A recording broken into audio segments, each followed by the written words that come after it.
Ядовитая змея сжала маленького львенка. Но посмотрите, кто пришел ему на помощь. Дорогие зрители, прежде чем мы продолжим, напишите в комментариях, где вы находитесь. Нам правда интересно узнать, из какого вы города. Приятного просмотра! На обширных равнинах национального парка Серенгети львица решила покинуть свой прайд, чтобы вырастить детеныша. Она хотела передать ему свои охотничьи инстинкты, способы защиты и выживания в этой суровой и опасной природе. Львенок стремился учиться, его глаза были яркими и горящими, но иногда он был слишком любопытен, больше интересовался игрой, чем концентрацией внимания. Одним жарким днем мать и детеныш крепко спали под большим деревом на сухой земле, покрытой опавшими листьями. Издалека гигантский питон медленно скользил к ним, его длинное извивающееся тело появлялось и исчезало среди шелеста сухих листьев. Озорные глаза львенка открылись. Он увидел длинную тень, движущуюся рядом. Любопытный. Он поднял свою маленькую лапу, чтобы коснуться тела питона. Он почувствовал грубую кожу и неприятный запах. Питон остановился и поднял голову. Его глаза засветились, его мышцы напряглись в знак потенциальной опасности. Но вместо того, чтобы испугаться, львенок сильно укусил питона. Гигантское существо сердито изогнулось назад и в мгновение обхватило маленькое тело, с силой перекатываясь несколько раз. Львенок зарычал. Его пронзительный крик эхом разнесся по воздуху, сотрясая весь луг. Резкий звук разбудил львицу. Она тут же вскочила. Ее шерсть встала дыбом, ее глаза налились кровью. Без колебаний она бросилась вперед, обнажила клыки и впилась зубами в тело питона, пытаясь спасти своего детеныша. Началась битва не на жизнь, а на смерть. Пыль взметнулась вверх под извивами двух свирепых хищников. Все превратилось в жестокую борьбу между материнским инстинктом и сокрушительной силой гигантского питона. Львица громко зарычала. Она кусала безумно. Ее острые когти разрывали окровавленную кожу змеи. Питон разъярился и сжал сильнее, заставляя львенка постепенно синеть. Его дыхание стало неровным, и он почти потерял сознание. В отчаянии львица-мать схватила питона за голову и сильно потянула, используя все свои силы, чтобы спасти своего единственного детеныша. Питон яростно извивался, каждое его сжатие было угрозой, но каждый укус львицы был подобен удару ножа. Она безумно взревела и впилась зубами в шею питона. Смертельный укус заставил его зашипеть от боли. Его тело ослабло, и в последний момент он отпустил львенка и пополз прочь, оставляя за собой длинный кровавый след. Львица поспешно вылезала своего детеныша, нежно чесала его мех и энергично встряхивала, но он все еще лежал неподвижно. Его глаза были закрыты, а сердце едва билось. Увидев, что ее малыш не реагирует, львица не сдалась. Она подняла своего детеныша и пошла по палящему желтому полю.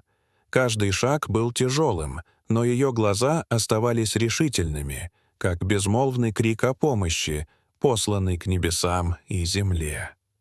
Вдали асфальтовая дорога, пересекавшая Серенгети, сияла под палящим солнцем. Львица положила своего детеныша на край дороги и легла рядом с ним, непрерывно вылизывая его шерсть, надеясь, что он проснется. Время тянулось медленно. Солнце палило все сильнее, но она все еще оставалась там. Она не ела, не уходила. Ее глаза были полны решимости, словно говорили «Спасите моего ребенка». Вдруг издалека показался знакомый патрульный грузовик. В машине были двое рейнджеров — Джозеф Мванги и Наоми Чибуко, возвращавшиеся из длительного патрулирования. Машина остановилась. Оба рейнджера были поражены увиденным. Львица, лежащая рядом с неподвижным львенком. Они подготовили пистолет с транквилизатором, зарядили его и направили на измученную, но все еще бдительную львицу. Выстрел достиг цели. Препарат быстро подействовал, заставив львицу постепенно ослабеть и упасть. Когда рейнджеры подошли ближе, они обнаружили, что тело львенка было фиолетовым, его дыхание слабым, а сердце билось едва слышно. Джозеф без колебаний поднял львенка, в то время как Наоми распахнула дверь машины, готовясь к экстренному возвращению на станцию. Машина мчалась по пыльной дороге так быстро, как только могла. Все взгляды были прикованы к хрупкой жизни. В кабине Джозеф постоянно проверял дыхание львенка, в то время как Наоми говорила по рации, сообщая о чрезвычайной ситуации. Когда машина прибыла на станцию, ветеринар и персонал немедленно прибыли, подготовив все необходимое спасательное оборудование. Львенка положили на холодный, блестящий стальной стол. Кислородная трубка была вставлена в его рот, чтобы помочь дышать. Врач ввел реанимационные препараты, подключил 4 жидкости и проверял каждую слабую реакцию маленького тела. Атмосфера в комнате была напряженной и удушающей. Каждая секунда казалась вечностью. Все взгляды были прикованы к каждому вдоху бедного львенка. Прошел час. Он слегка зашевелился. Его глаза открылись. Его взгляд был тусклым, но полным жизни. В маленькой комнате взорвалась радость. Львенок начал делать несколько глотков воды из шприца. Его горло дрожало, но постепенно стабилизировалось. Дыхание вернулось к норме. Через 2 часа он смог встать.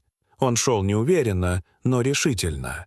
Рейнджеры с радостью скормили ему первый кусок мяса, как знак победы после клинической смерти. Машина снова выехала. Они вернули львенка туда, где его нашли, к матери. Львица проснулась от наркоза и бродила по полям, ревя и зовя своего детеныша. Когда она увидела остановившуюся машину, ее глаза загорелись. Она бросилась вперед, как молния, ее сердце наполнилось надеждой. Дверь открылась. Слабый львенок медленно сошел вниз и побежал к знакомой фигуре. Мать и ребенок воссоединились, облизываясь и обнимаясь от счастья. Рычание превратилось в тихое, умиротворенное дыхание. Джозеф и Наоми молча стояли и смотрели, улыбки озаряли их лица после этого опасного путешествия, но этот суровый урок выживания навсегда остался в памяти дикого львенка. Дорогие зрители, что вы думаете об этой истории? Расскажите, пожалуйста, в комментариях. А если вам понравилось это видео, то ставьте лайк и подписывайтесь на наш канал. До свидания.